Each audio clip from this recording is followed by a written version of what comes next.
So I'll move right to the message. I have a good bit I want to say, and I want to make sure we save plenty of time for that. We're living in amazing days, amazing times. We're living in critical times. We're living in a time and a season where we're going to see things we've never seen before. We're going to have to follow the Lord in ways we haven't had to follow him before. If there was ever a time when a people could quote the word to Joshua, we are that people. We'll follow the ark carefully because you've never been this way before. That is us. These will be challenging days, but these will be wonderful days. These will be difficult days at times, but these will be very fruitful days. And so I want to encourage you today by sharing the vision that John talked about, and I'm going to throw in one or two more, just tell you, really encapsulate in some ways the journey God has had me on for the last 40 years. So, back in the 80s, well, actually I came back to the Lord in the early 70s. I went to Bible school in the late 70s. It was still the time of the outpouring of the Holy Spirit. Some called the charismatic movement. A part of that, the Jesus People movement. There were a lot of different expressions of it. And God was doing amazing things through that outpouring of Holy Spirit. A lot of his church historians would say, I've heard figures as high as 50 million people around the world that came to Christ during that outpouring of Holy Spirit, which would make it, in the sense of scope and reach and the number of people coming to Christ, probably the greatest in that sense, numbers-wise, in history. And so it was very significant, and I was blessed to be a part of that. By the time the mid-'80s rolled around, it became clear to most of us that was ending. In fact, it was probably over by then. As a young man, passionate to see the Lord save and deliver and all the things that come with an outpouring of Holy Spirit, I remember being very grieved when the thought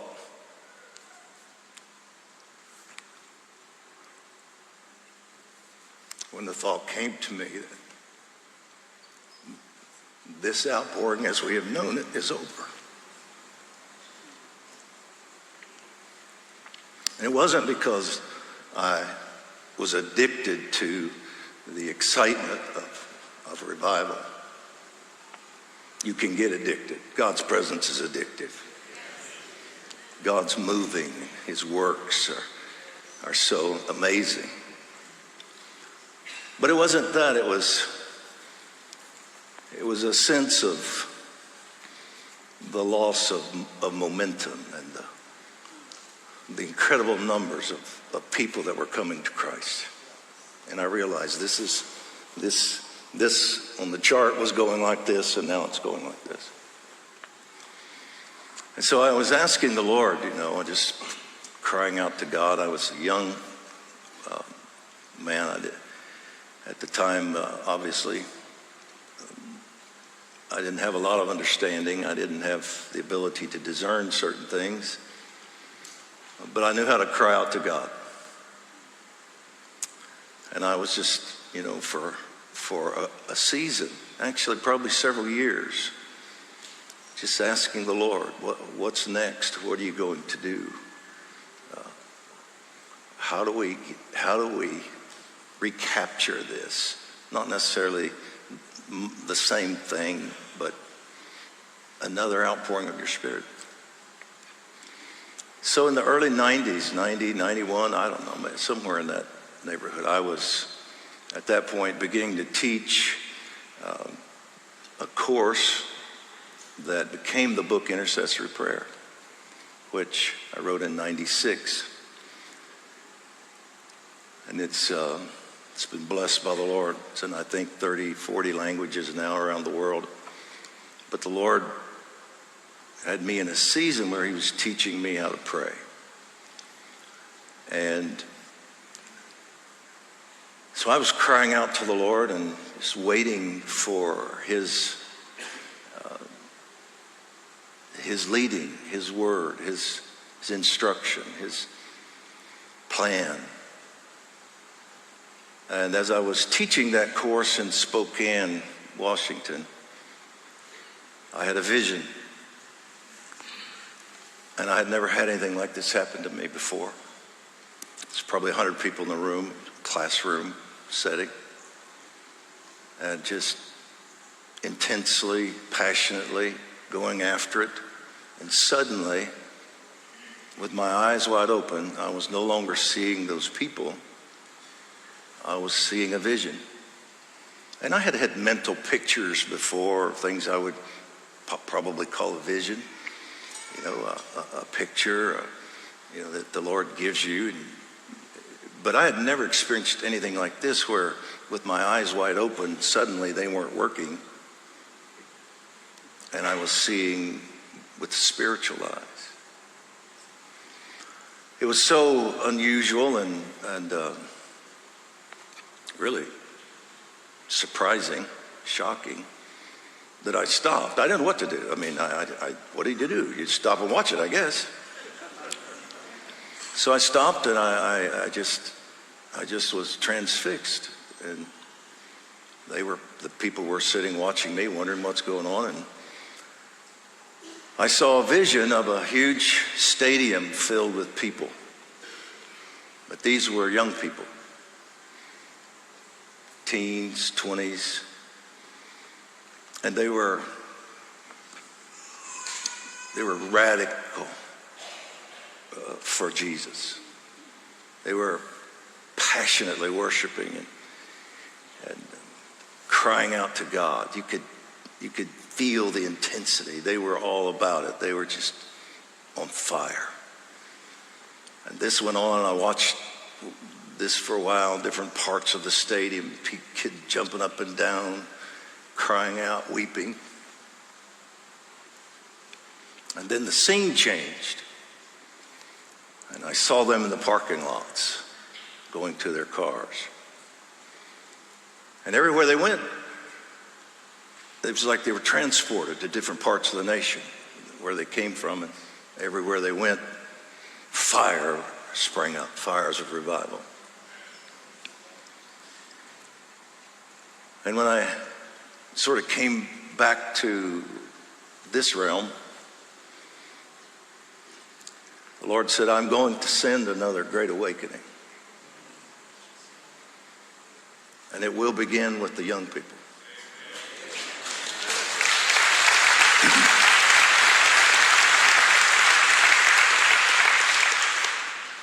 So we moved, when God does something like that, it's kind of hard to go back into teaching.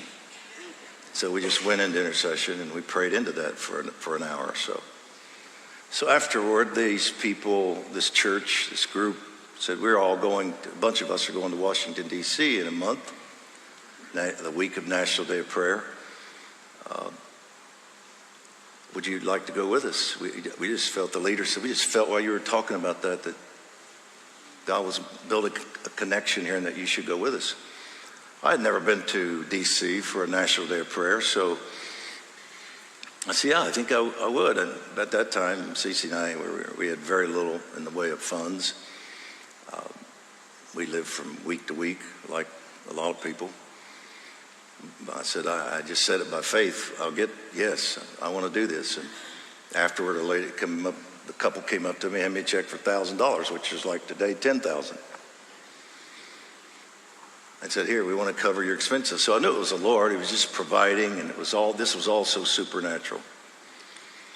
When I arrived in D.C., Cece and I, as I was exiting the taxi, a person from this church met me and greeted me and said, There's something happening here in D.C. this week that's very exciting, and I think you're going to really like it, and I think you'd like to be a part of it. And they said it's called a Bible-thon.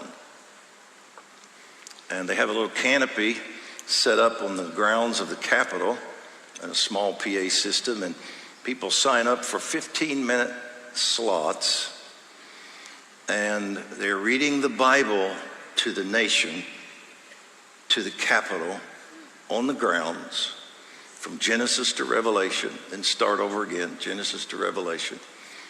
He said, you don't get to read what you want to read, you have to read where the next passage, wherever the last one stopped, you keep reading.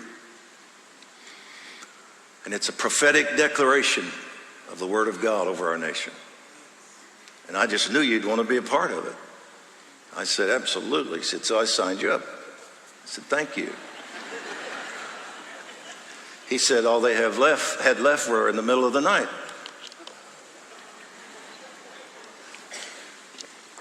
But I knew you'd want to do it. So you're on at 2 a.m. tomorrow night. I said, I don't care. That's great. I want to be there. Immediately. No one knew this was happening but me. Immediately. Holy Spirit spoke to me and said, I'm going to confirm to you through the passage you read that I'm going to send this revival, and it'll begin with the youth. And I told the Lord, and no one knew this, I told the Lord, I don't really feel like I need a confirmation. This was so profound. I believe this was a vision from you. And I believe I heard from you clearly afterward. I don't know that I need one, but I told the Lord, if you are going to do this, there's only one way that I would know without a shadow of a doubt that what I read is a confirmation of that. Because I told the Lord, I could read this Bible for 15 minutes starting anywhere and get revival out of it. I can get revival out of the begats. So I said, I trust you, but I don't trust me. I'm so desperate for this. I want it so badly. I just know I don't what I would do, and I don't trust me. But because of what you've been saying to me in my quiet times, and what I've been studying and hearing from you during those times, the only way I would know that it's a confirmation from you is if I get to read either the book of Haggai or Habakkuk. And for some of you, yes, those are books of the Bible. Because of what you've already been saying to me through it. So I went the next night for my time slot, got there 30 minutes early. Cece was with me, and signed her name, put her name on the list, and you know, they were nowhere near Haggai or Habakkuk. Haggai, by the way, is 2 chapters, Habakkuk is 3. They are probably 6 or 7 pages of this book. And they were nowhere near Haggai or Habakkuk. In fact, they were in the New Testament somewhere, and I told the Lord, because I didn't want him to feel bad, I said, it's okay. I probably just made that up in my own mind, and don't worry about it. I still believe that was you, and I'm not bothered by this at all. It's okay. And I felt the Lord was thanking me, put him at ease and all that. So a couple of minutes before my time slot, the lady in charge walked up to me and she said, Mr. Sheets, you're next, up in just a couple of minutes. And I said, okay, thank you. And then she looked at me. She honestly looked like she probably just went into a trance or something. It's like, all of a sudden I was looking at somebody that was looking through me. just sort of drugged or something. And she just said, and by the way, you have your choice. You can either read the book of Haggai or Habakkuk.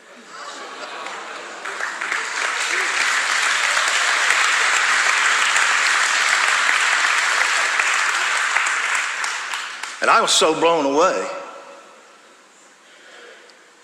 I said, excuse me? And she was looking at me now. She's looking at me like, what did I just say? That's not where we are. What? And why did I choose Haggai or her? She just looked at me like, I don't know what to do here. And I said, excuse me, what did you say? You have your choice. You can read Haggai or Habakkuk. It's like the Lord said, you give me a choice. You tell me it has to be one or the other. I'll give you your choice. I can do this. That's what he was saying to me. I can do this, and this is how much I need you to know. I didn't know I was staring at 30 years of plowing. Thousands and thousands of hours of intercession. And millions of miles. But this is how much he wanted me. I'll take over your body when you're teaching. I'll open your spiritual eyes when you could not even explain what it was. And I can do this, and I need for you to know that I can do this, and I will do this.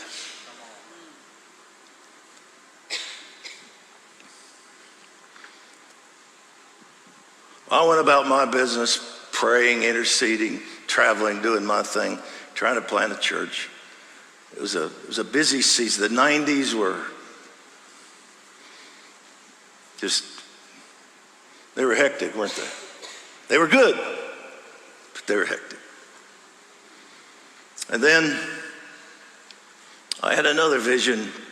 This was not so much a vision as this was an encounter in 2000.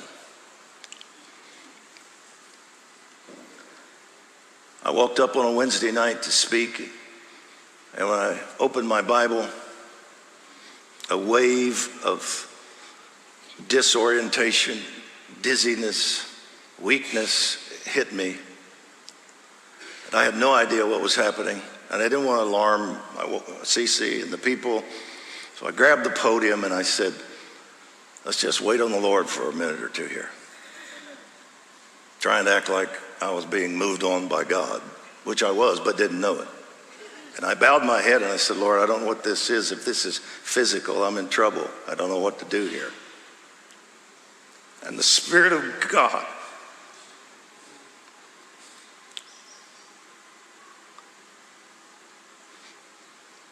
I tell you, he can come very, very quickly. The Spirit of the Lord overcame me in a second. And I began to weep, and I had no idea why I was weeping.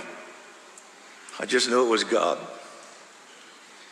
And I started to try to say, just pray, but I couldn't even talk. I was sobbing, and my head, I buried it in the podium, and I heaved and I sobbed.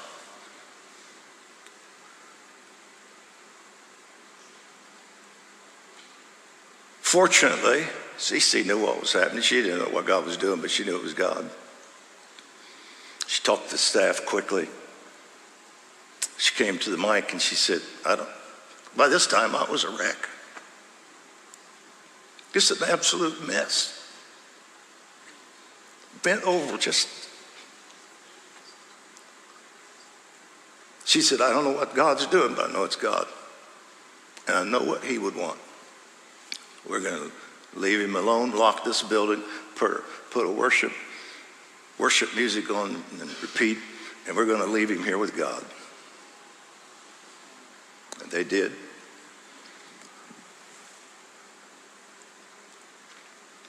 For 3.5 hours.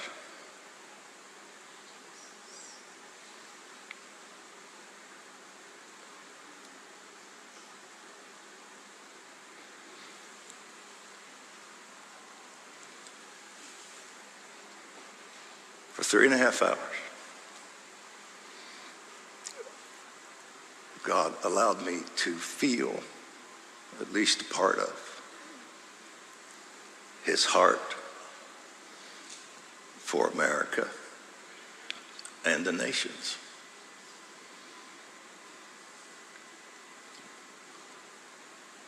And I've said it many times, and I know it's true. He and I wept together for 3.5 hours.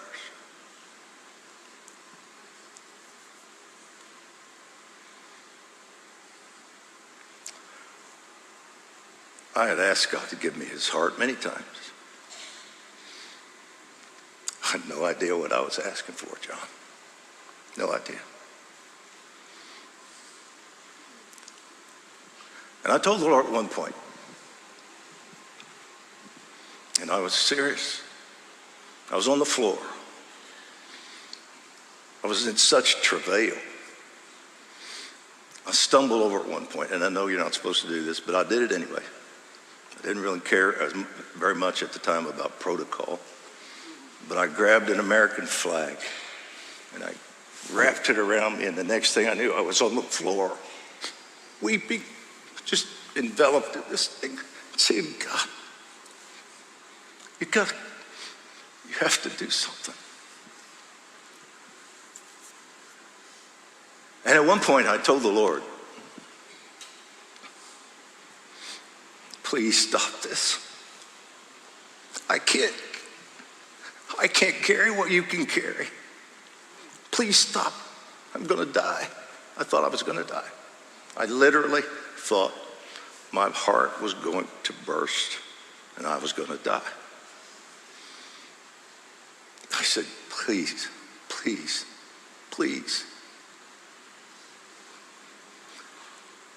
And he said to me,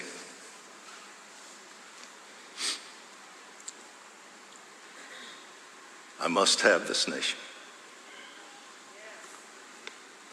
For what I'm going to do in the nations in this era, I must have this nation. And you're going to help me get it. I'm not the only one, but that is my assignment.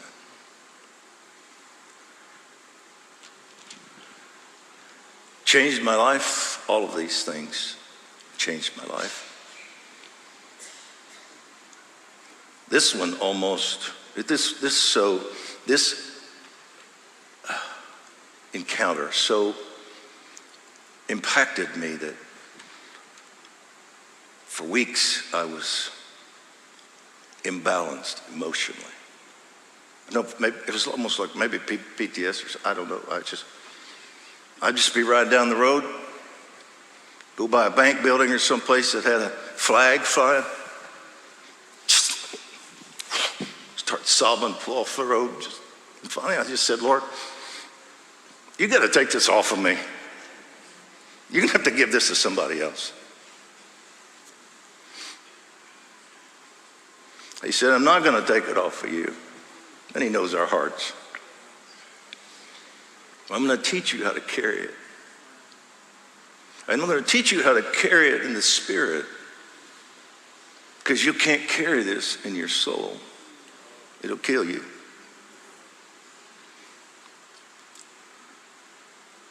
I'll teach you how to operate from the spirit, not the emotions.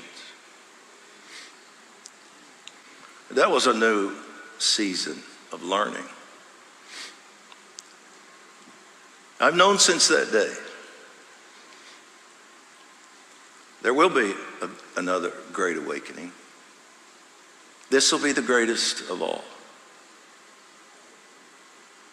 This will be the greatest, not because of us, because of where we are in history, because of what he's done in the church, because of the tools we have, just all the numbers of people. This will be the greatest outpouring of Holy Spirit in history. Not just about America. He was very clear to me. He wasn't saying, I love this nation more than others. He was saying, I must have this nation because of what I'm going to do in the nations.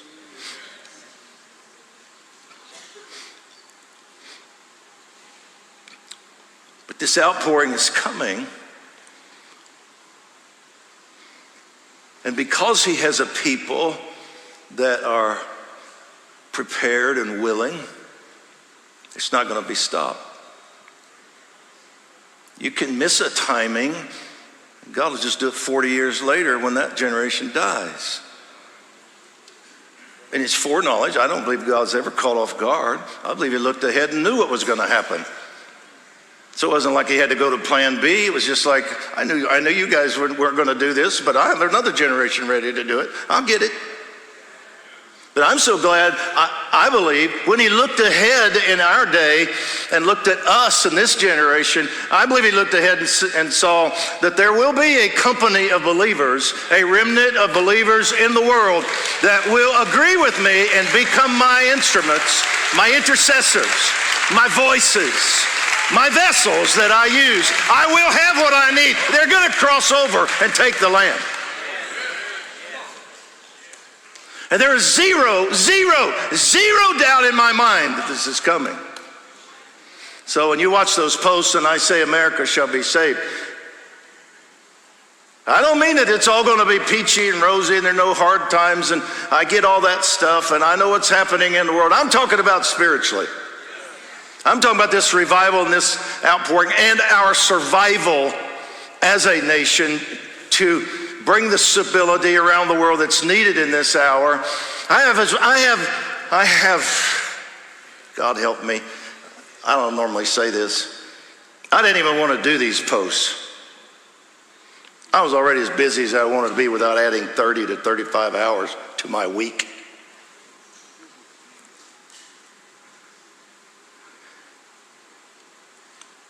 We've had 70 million views in the last 2 years.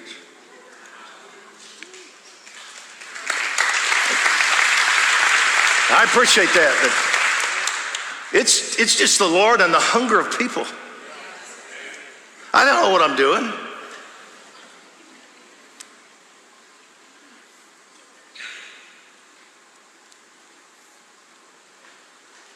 But the reason I thought of that and what I started to say was, I'm not so sure that we don't have more people watching it in other countries than we do here.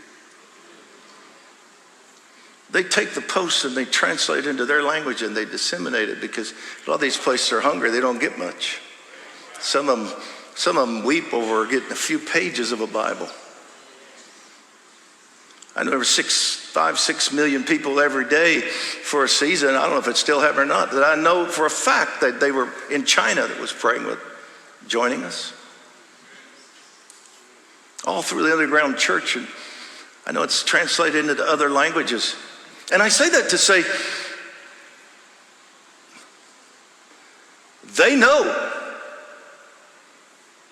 that if America goes under, it's over for all of us. That the dictators and the evil, there are evil people in the world that will take over. So they prayed with us, and I said, what do you pray? I mean, they said, well, we take the principles and we pray for our country.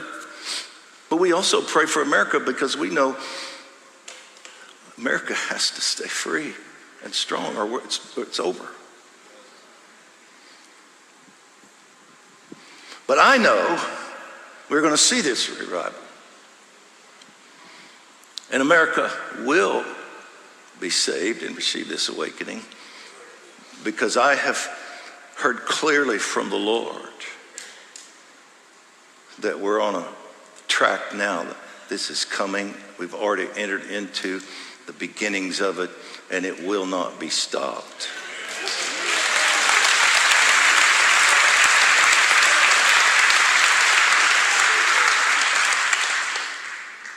So, a year later, year and a half later, 9/11.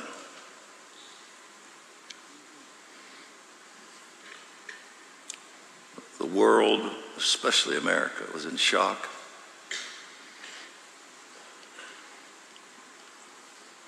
Not just shocked, in shock. Walk through an airport is like looking at zombies walking past. What is this? The towers, the terrorist attack. I was scheduled. John and I had a great visit last night. He was talking about a word he received. I don't know whether to call it an encounter or from the Lord that same week. But I was scheduled to do a conference up in Boise. And obviously, when this attack, when it hit, the airlines were shut down and couldn't travel. We could drive, but I couldn't get there in time by driving. I didn't even know whether they would still do it. But they did it. They still tried. They did the conference, and I was able to get there, I think, Friday. I think that's when the airlines started flying again. I think there's 2 people on the plane, maybe. I got up to speak that night, and I've been telling the Lord, I said, look, I'm just like all these other people. I don't know what's going on. I don't know what to say. I'm not sure what you're saying right now. I don't know what to say to these people. You got to help me with something. And by the time service rolled around, I got up to speak. I obviously hadn't heard it yet. Sometimes you just pull something out of the file up here and you just try to teach it or preach it. And I'm sure it was just flat as it could be. And I'm sure they could tell I was in the same place they were. I was just trying my best to push through it and preach.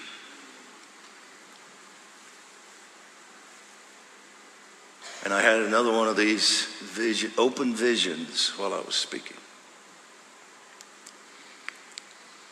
And suddenly, on the back wall, actually a room just about this size,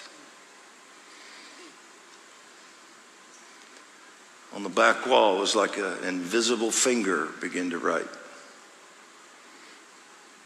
And this finger was writing in a neon light. So it was like he was creating this. And when it finished, it said Acts 3:19. Being the discerning man that I am, I sort of told the Lord in my heart, I discern you want to say something from Acts 3:19. And I was very excited for a lot of reasons. I mean, I knew what the verse said, but I was excited because I felt like, well, what I'm saying isn't going anywhere, and now maybe the Lord's going to do something with this. So I told the Lord in my heart, my mind, while I'm still talking, it's kind of, this stuff goes on, and you sometimes just like, you feel like you're trying to have a conversation back here, and then you're trying to talk out here. I said, Lord, I know that's you. As soon as I finish this point, I'm going straight to Acts 3:19. And then the light started flashing. And I knew the interpretation was, I don't want you to finish your point. And that's always encouraging, isn't it? When the revelation hits that God's not at all interested in what you're saying when you're preaching. So I stopped and told them what I was seeing, and I began to talk about this verse of Scripture. Repent and return, or repent and be converted, that your sins can be wiped away and that times of refreshing come from the presence of the Lord.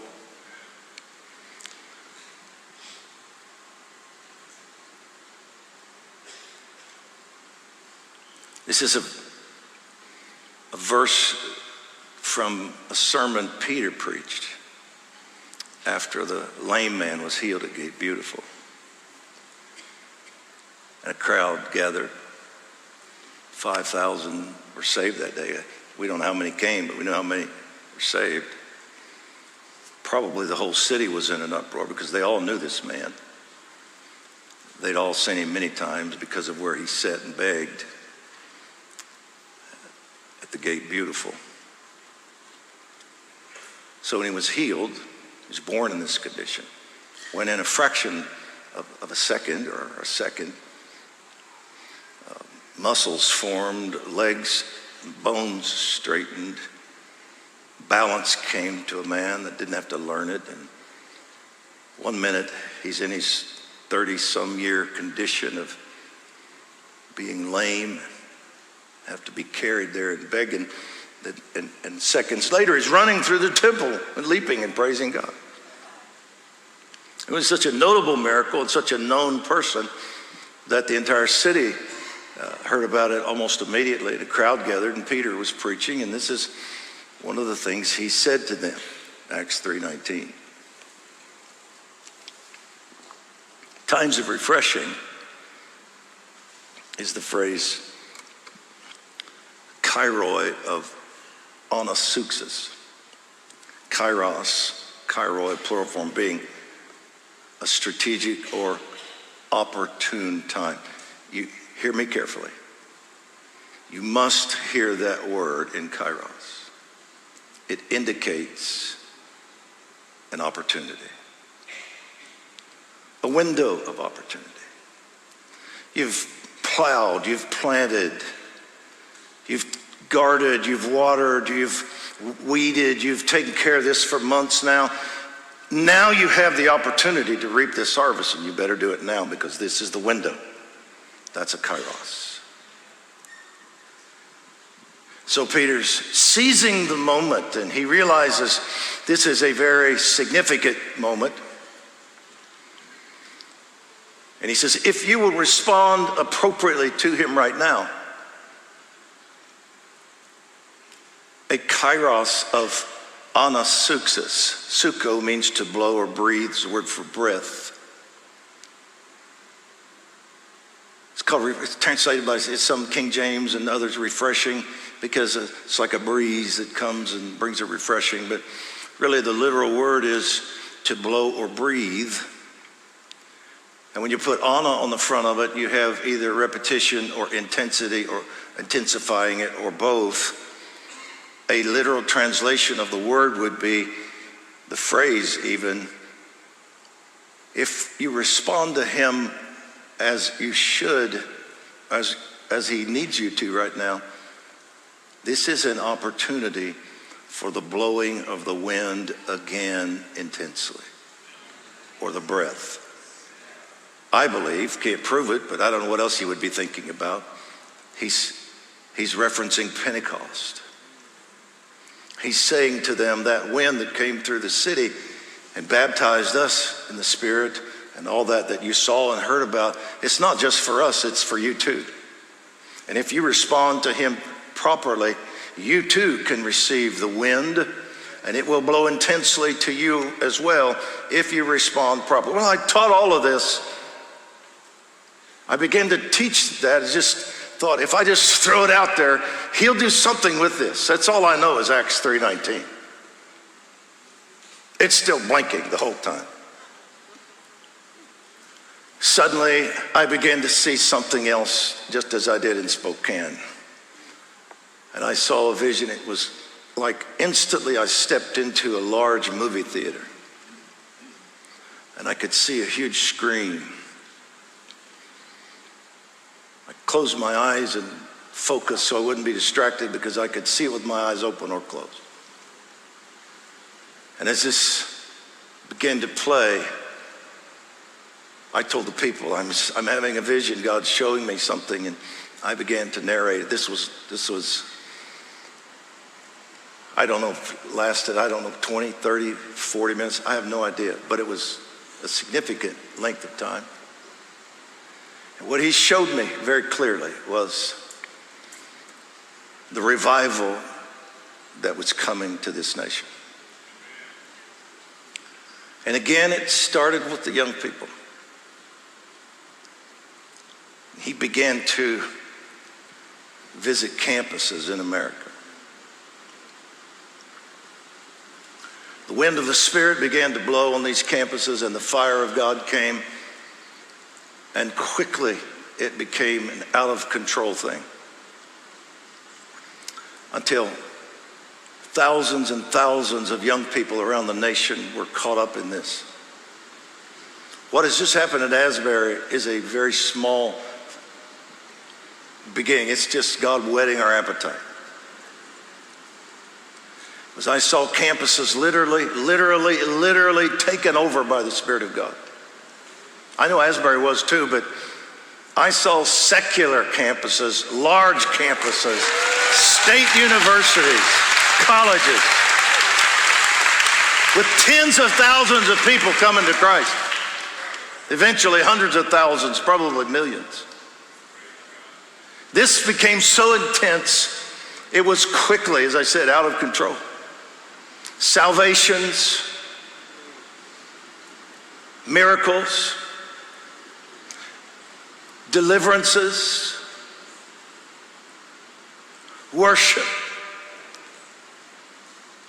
holy, repentance of sin, transformation, iniquities, perversions, addictions broken in the presence of the Lord. This was everything you can imagine if you would describe what God does to reach the lost and save people in an all-out, flat-out, unstoppable revival. This was it. And he started showing me specific campuses. And I said things like, I see him here, and I see this, and now they're in a room, and there's 1,000 of them, and the administration is trying to stop it, but they can't stop it. These kids won't stop.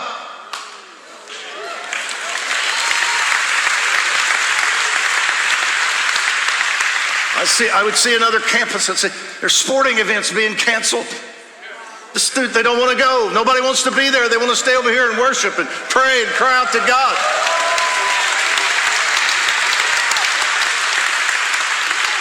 And this went on and on and on and on.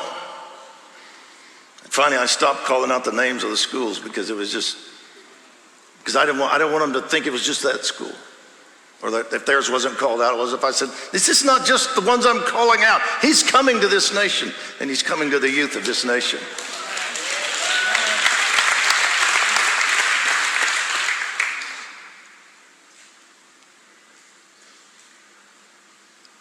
It was so radical.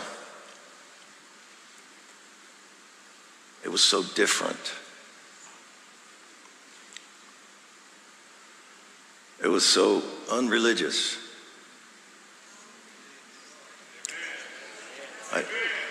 I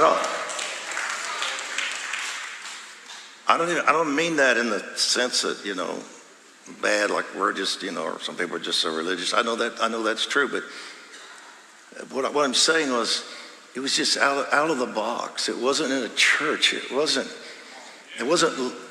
Nobody was leading this with some systematic, do this, and then you do this, and then now you come up with this. It was just like Holy Spirit said, threw a grenade into these campuses.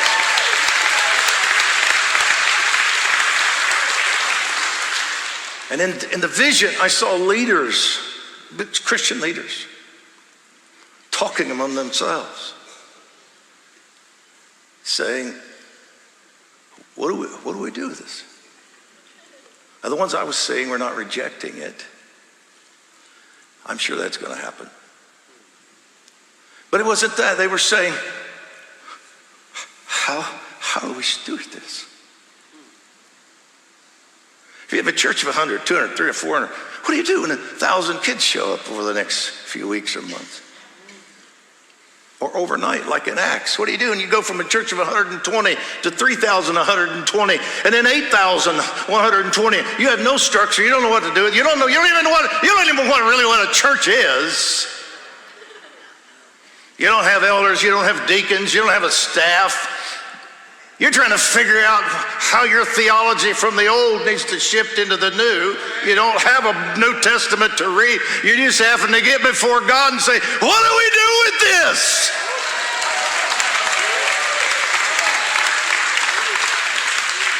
Because when he comes, he won't fit in any box. Even good boxes. He just won't fit even in good boxes. So it was just like they were saying, how do we do this? What do we do? How do we disciple these kids? And they looked anything but religious. And with the changes that have happened over the last 25 years, now I understand more about the vision. Because they didn't look anything like us. And I'm not just talking about the dress, I'm just talking about everything. And they came with their baggage, they were saved, but they didn't know anything.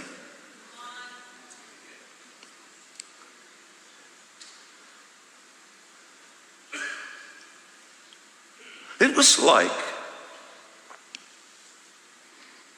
the entire effort of those who were willing to work with God, accept what he was doing.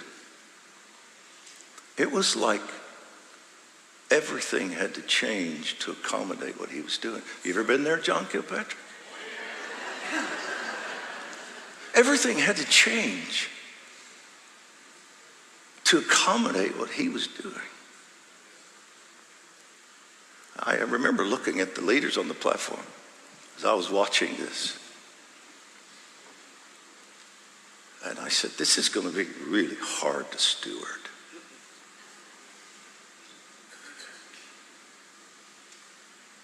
But I also remember at one point looking at everyone. What I saw was so intense.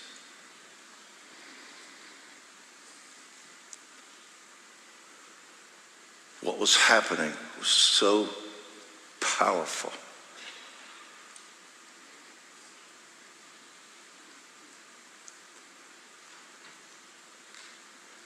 It was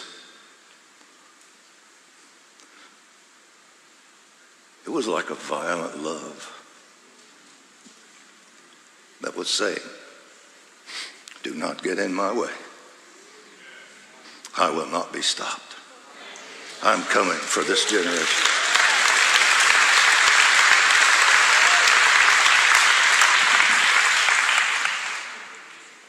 And I found myself saying, and I've said it hundreds, if not thousands of times since, this will not be stopped.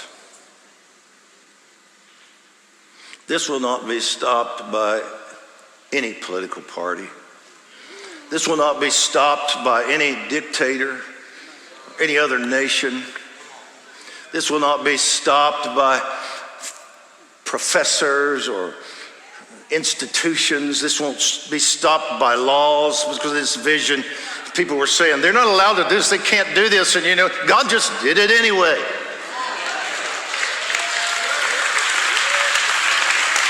This will not be stopped by a lukewarm church. This is not going to be stopped by atheists, humanists, secularists, liberals, the left, the right. This is not going to be stopped.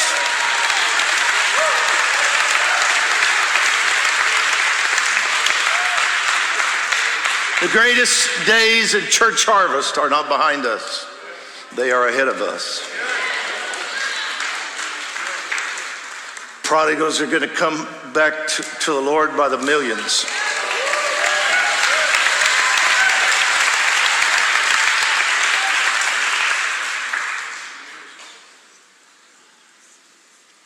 Signs and wonders. This was just Holy Spirit being poured out, and there was no figuring it out. They'd just be in the room singing, and somebody would start screaming, I'm healed. I'm healed. And another 100 kids would get saved.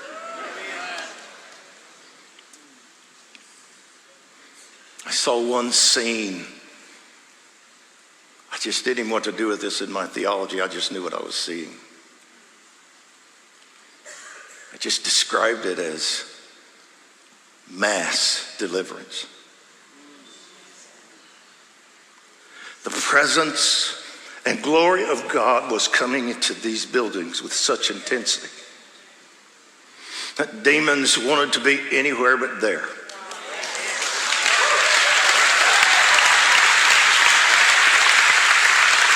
No one, from what I saw, no one prayed.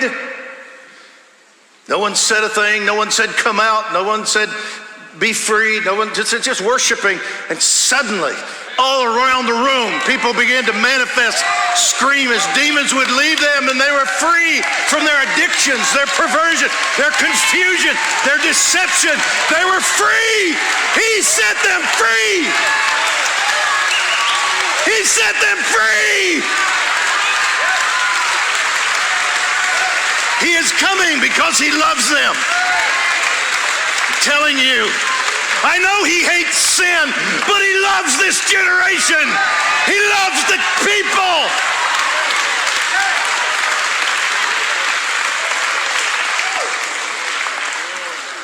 He came with his unstoppable love. He said, I'm going to rescue them. And we are coming into this time. I look back and I think, Lord, thank you for Haggai and Habakkuk. Because I didn't know it was going to be 30 years. I didn't know that was a part of the grooming of a young man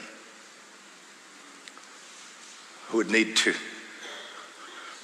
announce, stir, cry out, awaken for 30 years. Not that I'm the only one. God has people scattered everywhere. I know that. But I didn't know it was going to take that long. But I'm here to tell you that it's like I don't tell these stories much. They're personal. You don't want to tell them too soon. It's like when Gene Bailey asked me he heard me mention it. He said, I want you to do this on Flashpoint. I said, well, he said, take as long as I don't care how long. Just share this vision. I don't think he knew. I didn't know. No one knew Asbury was about to happen. No one knew that 2 weeks after I shared this on there that we were going to see one of these campuses start to come alive. And you need to believe me when I'm saying this is just a beginning. It's significant. I don't care what anybody says. It was God. But it's not the full revival. And don't fight over the language. Well, it's not a revival. Well, can you just rejoice that God's pouring out his Spirit on a bunch of kids?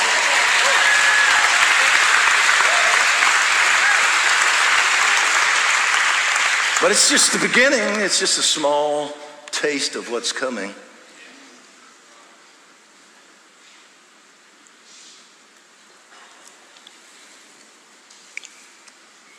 And he's not just coming to, I'm wrapping this up if the worship team wants to come back out here, if that's what you still do. If not, I can pray without them.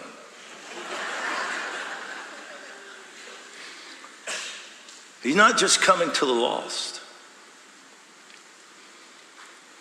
He's coming with his presence and glory to his hungry people, because they will be instruments in what is happening. And the fullness of the Christ anointings that are now operating in the earth. Not just one or two, not just pastor and evangelist. And in the 60s and 70s, the teacher is added. But it's not just pastor, evangelist, teacher. In the 80s, he restored the prophetic. The 90s, the apostolic. Now the fullness of the Christ anointings are functioning in the church. And Ephesians 4 says when that happens, we can fully reveal him. He is the only one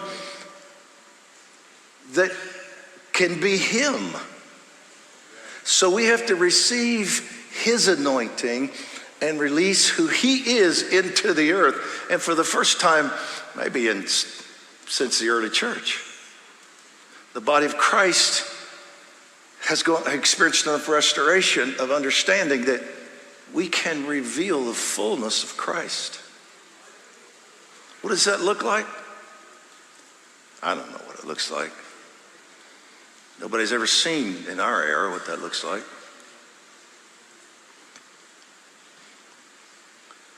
But it's going to be glorious, and he's going to need us, so he's going to come with his presence.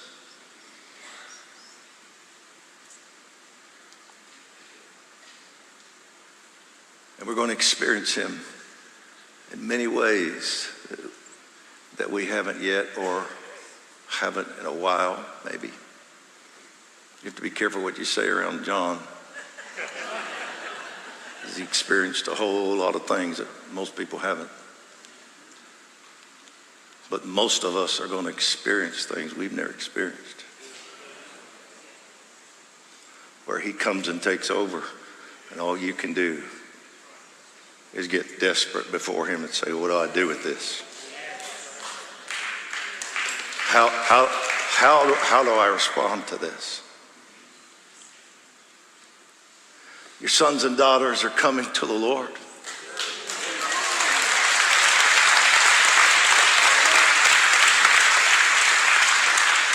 There is a stronghold, a principality in our land that has created over an entire generation a lie of confusion and disorientation as to who they are and what life is all about. And God's going to come and break that off of them, as it were, in a day.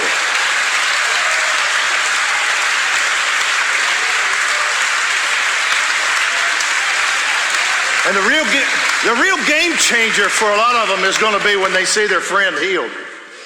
When this friend that is dying with this or that, and they're healed, or they can't hear, and God restores their hearing. It's just going to be like in the Bible when people start arguing about it, and the professors start arguing about it and trying to deny it. It's going to be real simple for these kids. I don't know about all this philosophy and all that you're saying right now. All I know is he was blind and now he sees. She was dying and now she's healed. I don't know about this other stuff.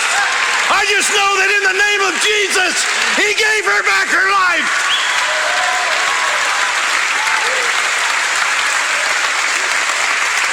And listen, he is the game changer, and the game changer is coming.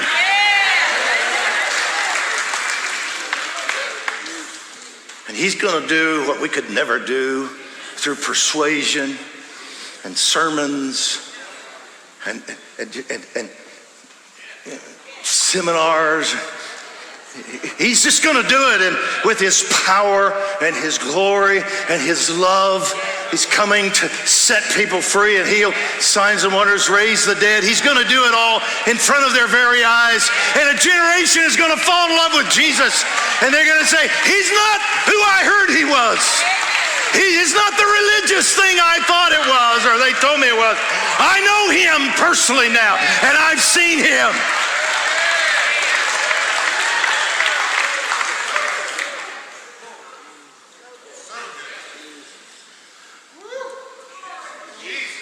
And I'm going to pray now over this house, and I'm going to pray over every person watching me. We're going to lock into agreement once again that this is coming and it will not be stopped. And it's coming to this house. And you're not getting this new auditorium built anytime too soon, John, because you're going to need it and you're going to need more. We double our seating capacity, those that are moving with God and what's coming. That's not going to be enough. They're going to have to go to multiple services. I think we're going to get to a point in this where it just never stops. I know that happens in revivals, and if you're not careful, it just almost kill you. You just have to learn to steward it. It's like me with God when I had that encounter, and he said, I'm not going to take it away, but I'm going to teach you how to steward it. I'm going to teach you how to carry it. And he had to teach me.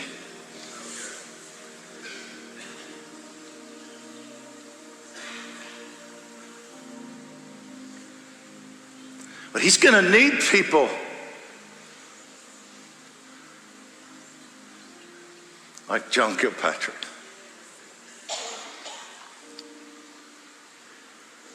Oh, we're going to need the fathers, John, like we've never needed the fathers before. Come on. This has the potential of just getting so squirrely and crazy without the fathers. So true. And the leaders to say, hey, I don't want to slow down your burn whatsoever. So let me teach you to burn in the right way and not start a forest fire. Let me just help you here. Now go burn. And we're going to need a lot of you. We're going to need all of you, but some of you have been, no doubt, being prepared by the Lord in unique ways, practical ways. There will be no lack. There will be people that God makes them wealthy overnight so they can help fund what he's doing.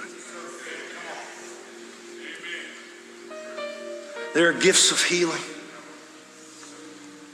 And we've programmed people, you need to stand on a stage and have a big religious crusade. He's going to show us that it can just happen in our backyard, in our family room. I gave a prophecy once recently. I'm trying to wrap this up. I gave a word, and I went to the Lord later. I just said, Lord, I don't want to be sensationalistic, but I believe that was you, and I felt deep conviction in my heart that's the Lord. I was prophesying that the glory of God and the presence of God is going to so saturate us that there will be believers who just accidentally just brush up against someone in a supermarket. And the person's going to be instantly overcome by the power of God and wake up on the floor, saved, baptized in the Holy Spirit, and healed.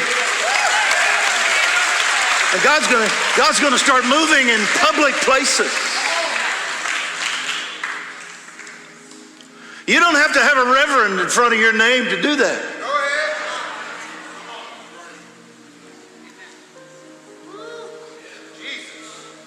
Some of you intercessors,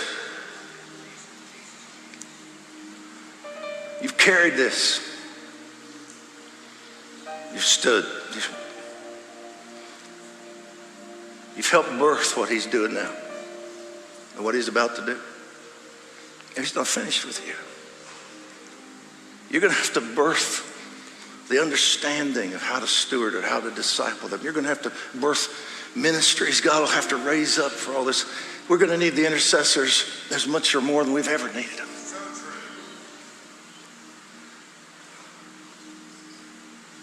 Some of you didn't know you were planted where you are because God intends to use you there for a harvest.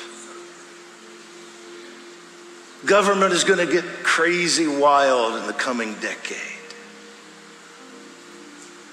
as though it isn't already. But as government leaders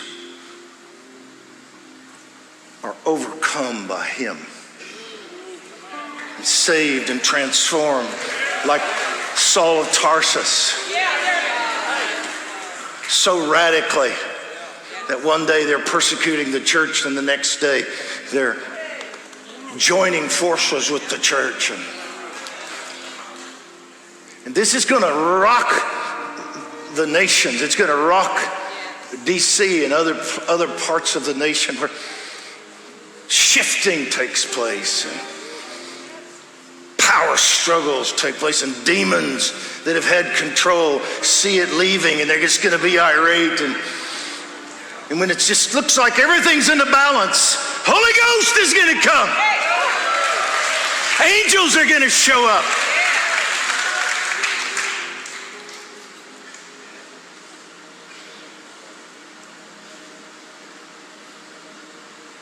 So we've moved into an Acts 2 moment. Why do the nations rage? The leaders of the world take counsel with one another against God and his Messiah. And they boldly declare, he will not rule over us. We will not submit to him.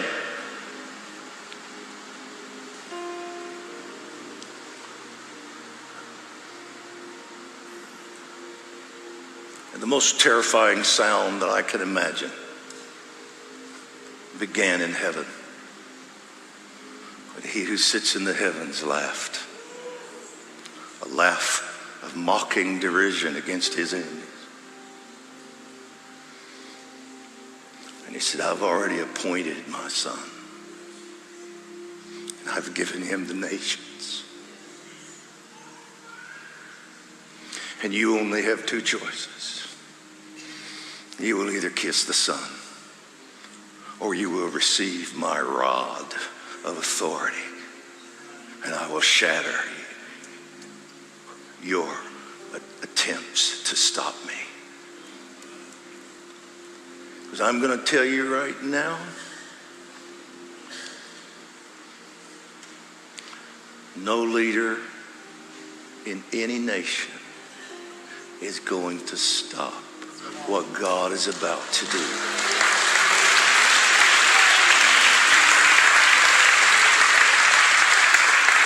Stand up, please. So, Lord, I pray over this house. We lock into with faith and authority. We agree with you. We say what you say.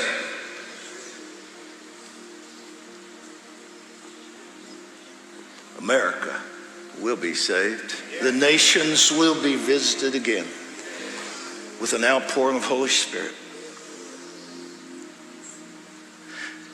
You are coming and you will not be stopped. You have a people that are ready. They're ready to work with you. They're ready to listen.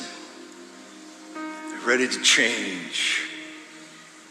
They're ready to be inconvenienced.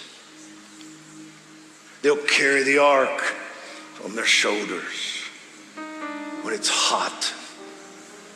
They're weary, but they're ready because what's in it is so precious. There's a people that are so hungry.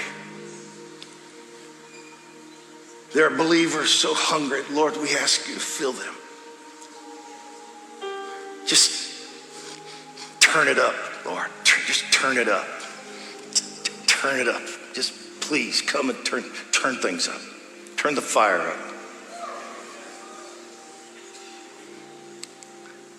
And come to the desperate, hungry people that know this world is a mess. They're scared, they're worried, they're nervous. They see people plotting to take over the world. They see the globalists and their plans. They see the dictators. They see the crazy things happening in our nation. They don't know what to do. The fields are ripe unto harvest. We invite you into our nation and the nations of the earth. Holy Spirit, blow with your breath on the dry bones of planet Earth. Come from the four corners and let the winds of heaven come with tornado force winds of anointing, of fire, of life, the blowing of the breath again intensely. Send it to the campuses, send it to the churches, send it to the government buildings, send it to the homes of America, send it to the bridges, send it to the inner cities, send it to the drug dealers, send it to the prostitutes, send it to the proud and the arrogant on Wall Street. Come, Lord Jesus, come.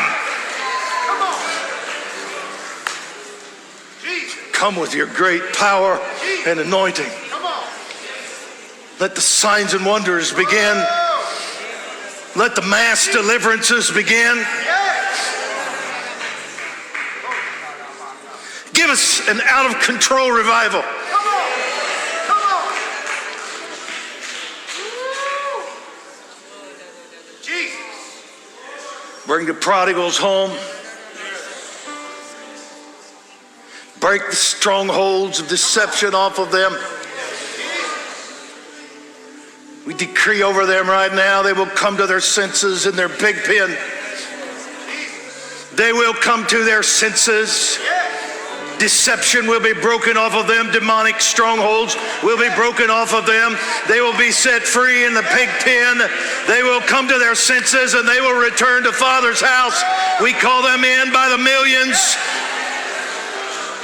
We call people out of false religions. We call them out of worship of idols. Deception, we say the veil will be lifted off of the eyes of entire groups of nations of people around the world, and they will see Jesus for who he is.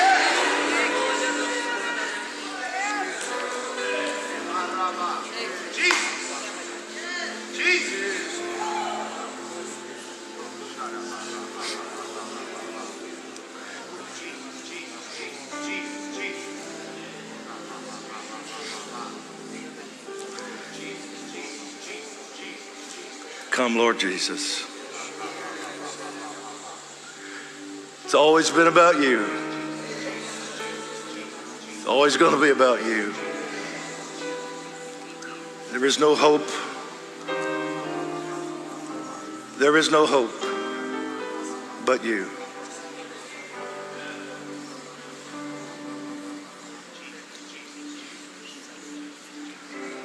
Lift your hands and just allow him to fill you once again with hope, with faith, with his Spirit.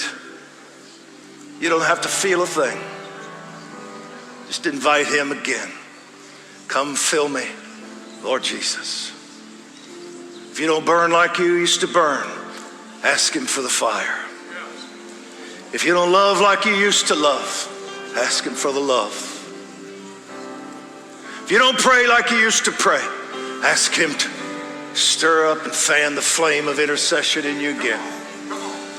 If you don't share Jesus and witness like you used to, ask him to stir it up again. And you stir it up to stir up the gifts in you and the anointings. And begin to decree who you really are, not who you've become that isn't who you are. Begin to decree over your life, your mind, your body, your hands, your feet, who you are. You're a vessel of the Most High God. You're a child of the Most High God. You're a passionate lover. You're a strong warrior. You're more than a conqueror. You're part of the King's family. You walk in the Spirit. You carry his name. If you don't love the word like you used to love the word, begin to decree over yourself right now a fresh hunger for the word of God, insatiable hunger for it.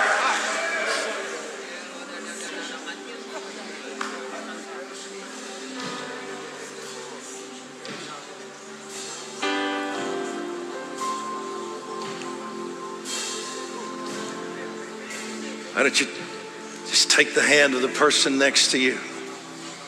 Begin to pray for them, that they'll be